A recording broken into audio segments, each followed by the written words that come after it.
Hello, welcome to my channel, Another Bibliophile Reads. My name is Greg, and I am here to do the 2022 Summer BookBea Tag.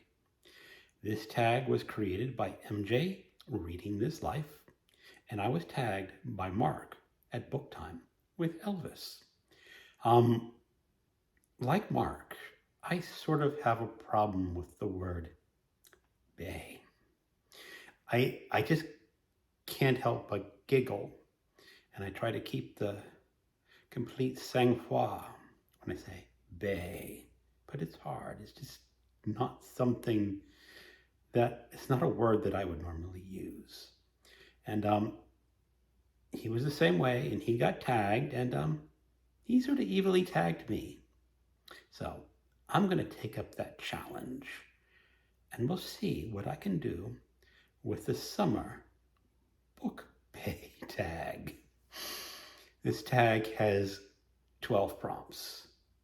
Prompt number 1. Summer is a sexy time of year. Do you think reading is sexy? Share your thoughts. Why is summer a sexy time of year?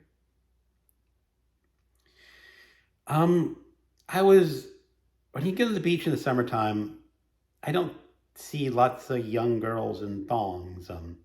I see lots of old, overweight, middle-aged people hanging out in bathing suits, and sorry, I'm one of them and definitely not sexy.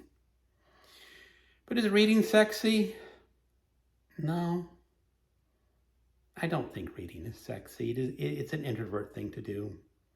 And you can do it with other people, but it just does not lead me to think of sex unless I'm reading the Secret World of the Sex Witches.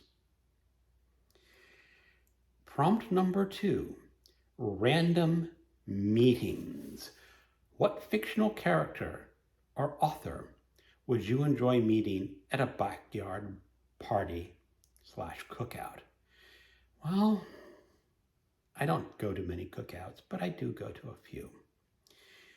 What I imagine is, say I'm at a cookout, and I'm sitting at a corner being my introverted self and not talking to a lot of people. And there's an old man sitting in a chair, and we just happen to start a conversation that leads to books. And I learned that this old man really knows books, and he's very well versed and highly intelligent. And we discuss books for a while until the food is served or the alcohol is served, and eventually we go our own way. Later, someone points out that I had been talking to Thomas Pynchon. Now, Thomas Pynchon is not my favorite author, but I think he is a great American author. And I would love to just talk with him, but I would not want to break that screen of privacy that he has put up between himself and his public. So I would love to have that conversation, but while I'm talking, it would be better not to know that I am talking with Thomas Pynchon. Prompt number 3, opposites attract. Name 2 characters from different books genres that you would love to see coupled or partnered in a story. Well, the first character I am going to choose is Harry Flashman. He is the most scandalous, cowardly, miserable liar that you could ever meet in your life, and he is absolutely hilarious. If there is danger, he will retreat in the bravest way possible and succeed. And he has been in the United States, according to the author, at the Battle of Gettysburg and the Battle of Little Bighorn. Battle of Gettysburg is 1863. Little Bighorn was 1877. So he's been to the United States a few times during the Old West period. the other character I would want him to meet up with is the judge from Blood Meridian, who is possibly one of the most evil, malicious characters. And I can just see those two going loggerheads. Flashman, of course, would retreat, bravely retreat in the most extraordinary way you can imagine.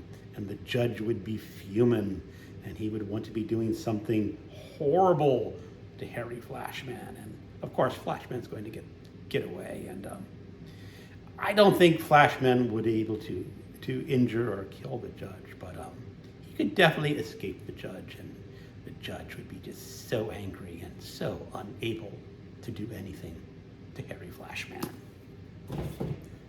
That would be an amusing story. Prompt number 4. Get outside.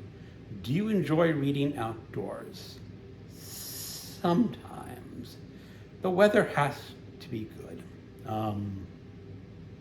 I have a back deck, but that back deck gets an awful lot of sun, and it's too much sun to be reading in the afternoon. It'd have to be just very early in the morning, and I'm usually going for my walks early in the morning, so not that much. Whenever I do go to the beach, of course, I read on the beach all day long. Prompt number 5. Preference matters. What do you prefer for outdoor summertime reading? Physical or e-reader? Absolutely e-reader. The e-reader is the perfect device for travel. You can bring one little thing in your carry-on bag and you're set. And if you don't like the book that you're currently reading, you can pick from the hundreds of the other books on your digital e-reader. If none of those appeal to you, you can buy a new book that does appeal to you. So on the beach, as I said, absolutely e-reader all day long. I rarely go swimming. I just sit on the beach under a nice shady palapa because I don't want to be stuck in the full sun and read all day long on my Kindle. Prompt number 6. Recommend a summertime read. That's a complicated question. It reminds me of a question from one of Jim's at Books, Reading and Stuff. One of his tags was the B tag. Name a beach book. Thing is, a beach book is just what you're reading on the beach. And I've read some strange books on the beach. I have just finished a book about the summertime, which is probably what the prompt is looking for. But it was a chick lit book. And I really didn't like it very much. So what would I recommend to read as a summertime book? I recommend reading the book that you want to read. But a very enjoyable book that can be read on the beach would be James Clavell's King Rat. It gets overshadowed by Shogun, his big, massive novel of Japan, but I actually prefer King Rat. It is the story of prisoners of war in Japan, and features an American just called the King, who is the black marketeer of the camp and can provide anything that the other prisoners of war want. And then he interacts with a British prisoner of war. And it is just a fabulous novel.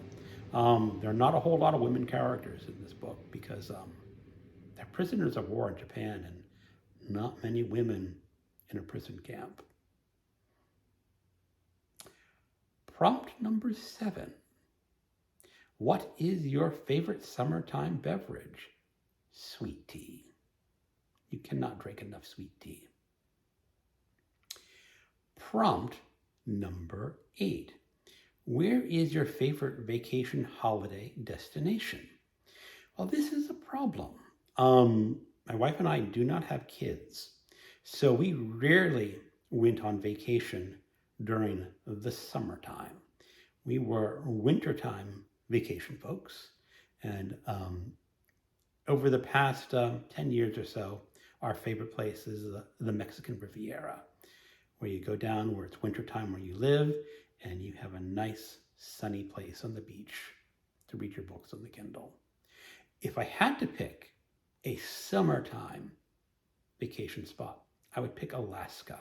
I have gone on a cruise to Alaska, and from what I understand is you do not want to visit Alaska in the wintertime. Prompt number 9.